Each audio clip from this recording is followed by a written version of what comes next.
近期，瑞典智库发表文章，阐述中俄之间武器技术供应与被供应之间的关系，表示俄罗斯作为中国武器技术供应国已经没有几年了。而这又是怎么回事？众所周知，我国国防工业起步晚，早期各方面的发展大量参考借鉴苏联，特别是在武器研发上，苏联先进的武器技术和装备成为我国早期研发借鉴对象。随着中国自身的发展，俄罗斯的技术和装备又能为中国提供多少技术经验？它还能有几年的技术供应利益可得？这是近几年谈论最多的问题。据俄罗斯军事评论网站援引日文版日经 AR 网站的文章，该篇文章作者德米特里·西梅斯是瑞典斯德哥尔摩和平研究所高级研究员，表示他相信在未来5到10年内，俄罗斯就将退出作为中国武器和军事技术供应国的利益。文章表示，中国正在建立自己的国防工业，准备在全球武器市场上挑战俄罗斯。援引斯德哥尔摩和平研究所的全球前25家最大的武器和军事装备制造商排名数据，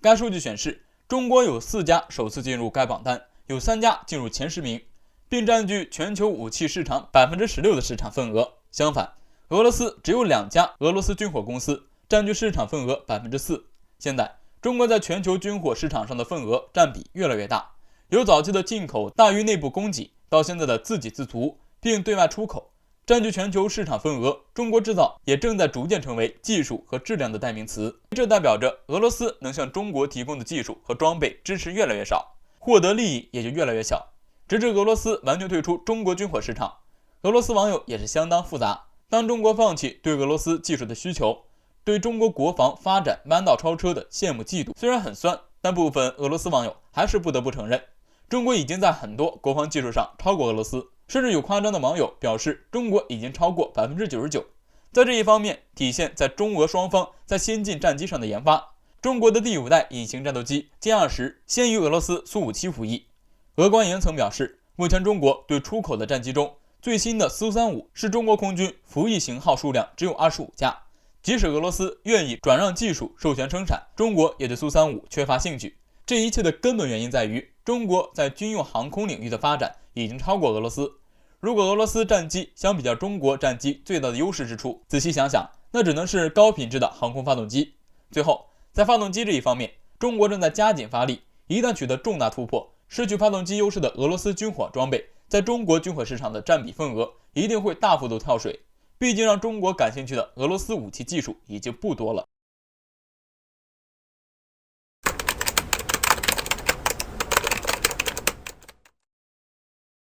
美国专家做出分析，在新的突袭中，中国能击败美军吗？美军比你们想象中的脆弱。敬请关注本期内容。珍珠港事件相信大家都有所耳闻，即在第2次世界大战中，日本偷袭美国海军基地的事件。而这次事件也成为了引发第2次世界大战太平洋战争的导火索。日本派出航母舰载机和潜艇突然袭击了美国太平洋舰队在夏威夷基地珍珠港。随后，太平洋战争爆发，而近期中国与美国在太平洋海域摩擦不断，这让美国想到了珍珠港事件。因此，美国有专家做出分析，在最新的军事冲突中，中国能够在突袭中击败美军吗？美国专家表示，美军比许多人想象中要脆弱得多，因为在日本和关岛部署的美军将成为中国打击的主要目标。美国分析师萨姆·戈德史密斯在海军战争学院评论的一篇文章中指出，美国军方必须找到击败中国使用无核武器发动突袭的任何常识方法。戈德史密斯写道，在与美国的任何潜在高强度冲突中，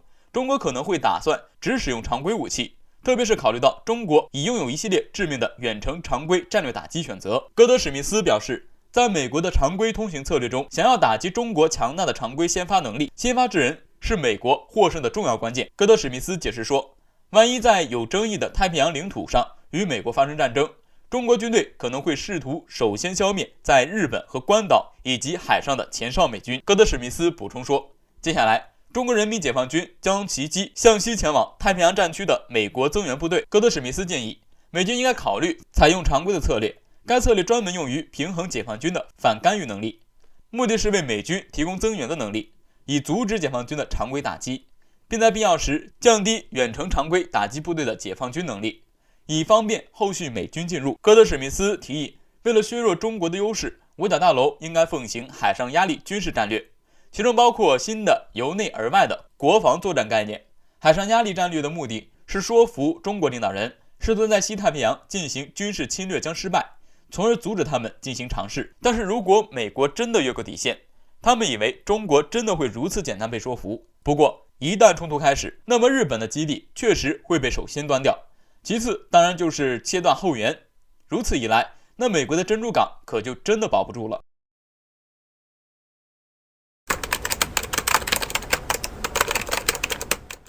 美版知乎提出疑问：同样拥有核武器，为何印度会害怕中国？为何说现实是残酷的？敬请关注本期节目了解详情。目前，中印边境拉达克地区仍持续僵局，尽管双方经过第9轮高层军事谈判，但并没有取得具体结果。在这样的情况下，美版知乎 Quora 提出了一个这样的问题：为什么有核武器的印度会害怕中国呢？众所周知，中印两国都是人口大国，属于发展中国家，但是在经济、军事方面，中印两国实力悬殊。毫无疑问，无论是军费开支、空战力量、海洋力量及核武器方面，中国都更胜一筹。首先，从军事开支方面来说，据印度防务新闻报道，在最近的边境实际控制线地区的对峙中，印度必须在经济和军事实力上超过中国。但现实是，印度的军事实力距离中国还差得很远。如果想要追上中国的军费开支，那么印度军费总开支必须要翻2番。其次，在空战力量上，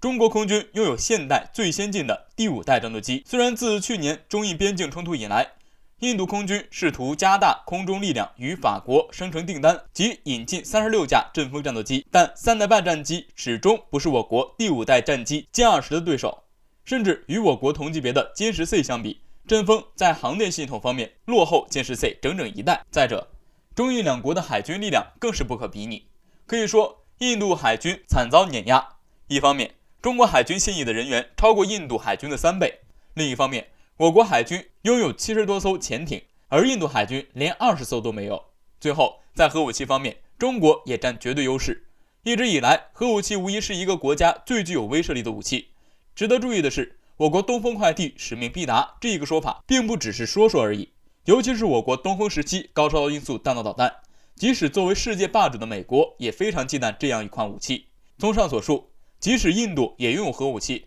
但其实力的确存在一定的差距。此前就有印度人指出，中国的导弹防御系统比印度更严密、更强大。所以说，在东风面前，印度射程290公里的布拉莫斯超音速巡航导弹根本不值得一提。但话又说回来，对于美版知乎发表的提问，有印度网友回答：目前，印度并没有怀着成为超级大国的雄心壮志，印度经济规模也只有中国的1/5。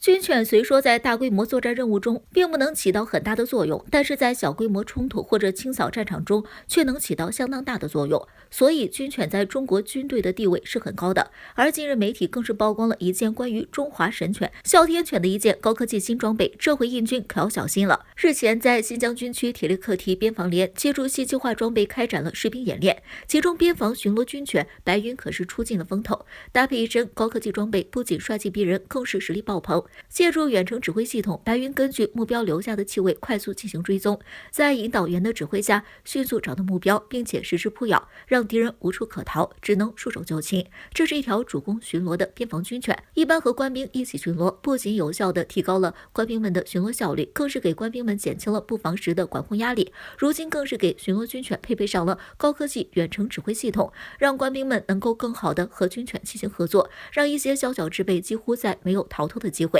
毕竟遇见人或许还能跑得赢，遇见军犬还能跑得赢吗？只能说确实太难对付。而且因为这次的远程指挥系统因为是专属军犬的，所以一整套装备下来可是不少的，不仅能保护军犬安全，还能实施对军犬进行下令指挥攻击。像是其中必须要有的保护面罩和各种先进的电子设备。先说保护面罩，有人表示军犬不需要这种保护面罩，因为其中的眼镜在下雨天会对军犬的视线造成干扰。但是必须要说的是，面罩还是必须要的，因为面罩的主要作用是保护军犬的头部关键位置，整个面罩都是使用特殊的3D 打印技术，坚固异常，能够保护军犬在和敌人打斗的时候不会被伤及头部重要部位。眼镜的作用其实更重要，可以防风防沙，以及在被强光照射的时候保护军犬的眼睛，避免强光照射产生的眩晕。再说这套远程指挥系统的另一套工具电子设备，这才是这套装备的亮点之处，其中就有现在无人机上携带的高清防抖镜头和数据天线，同时还会配上军犬专用的耳机，能够让引导员在很远的地方还能清晰地看见狗子的行动路线，